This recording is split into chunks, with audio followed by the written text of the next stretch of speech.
भाई बेतिया राज सुनिए, बेतिया राज की जमीन का जो अधिग्रहण का मामला है, मैंने आपको बताया कि अभी जो सरकार है इसको चलाने वाला कोई मुखिया नहीं है। नीतीश कुमार शारीरिक और मानसिक तौर पे बिल्कुल सक्षम नहीं है मुख्यमंत्री पद पर बने रहने के लिए। ये बात हम लोग पिछले 3-4 महीने से कह रहे हैं। कई बार मैंने कहा भाई मेडिकल जांच कराकर बुलेटिन जारी करना चाहिए।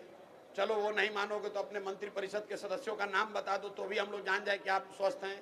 आपने कल देखा कि मंत्री परिषद के साथियों का नाम तो छोड़िए, नीतीश कुमार देश के प्रधानमंत्री जो स्टेज पर बैठे थे उन्हीं का नाम भूल गए। आप जरा समझिए, हंसने की बात नहीं है। बिहार के सामान्य परिवार के लड़के अगर वो सिपाही बनना चाहते हैं, शिक्षक बनना चाहते हैं तो उनका फिजिकल फिटनेस टेस्ट होता है, मेडिकल कराया जाता है। अगर आप फिजिकली मेंटली फिट नहीं हैं तो आप सिपाही मास्टर नहीं बन सकते हैं। लेकिन ऐसा कैसे है कि 13 करोड़ लोगों का मुखिया, सब आदमी ये कह रहा है भाई इनकी तबीयत ठीक नहीं है, फिर भी भाजपा वाले उन्हीं को थोपे हुए हैं।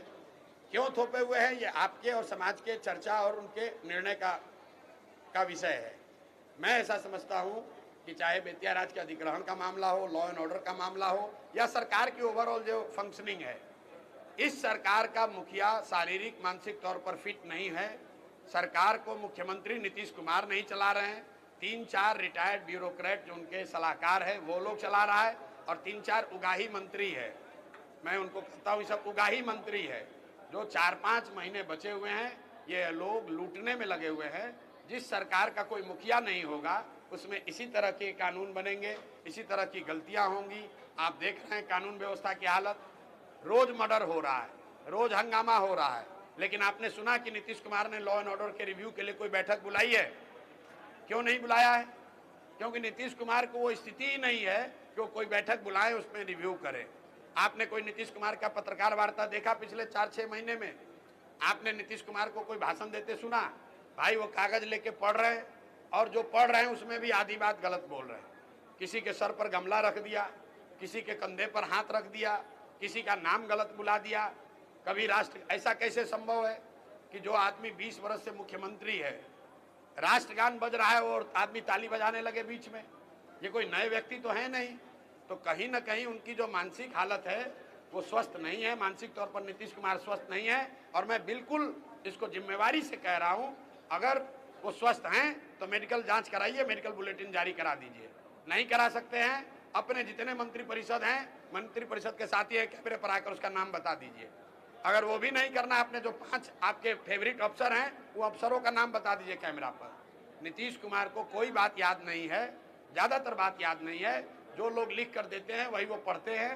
नीतीश कुमार को चारों ओर से लोगों ने घेर रखा है ताकि ये पता नहीं चले जनता को कि इनकी असली स्थिति क्या है।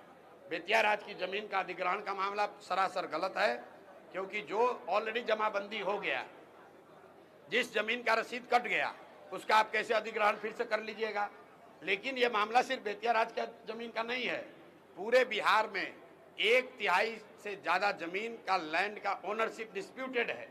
आप बेतिया राज अधिग्रहण से पहले भी जब मैं पैदल चला हूं तो पहाड़गंज में, गोविंदगंज में, अरेराज में सैकड़ों ऐसे लोगों से मिला हूं जो जमीन को जोत रहा है, रसीद कटा रहा है, लेकिन वो जमीन को बेच नहीं सकता है, वो जमीन पर लोन नहीं ले सकता है। लोगों का बेटी का शादी है, उसकी जमीन है लेकिन वो बेच नहीं सकता है। ये परेशानी पूरे बिहार में है।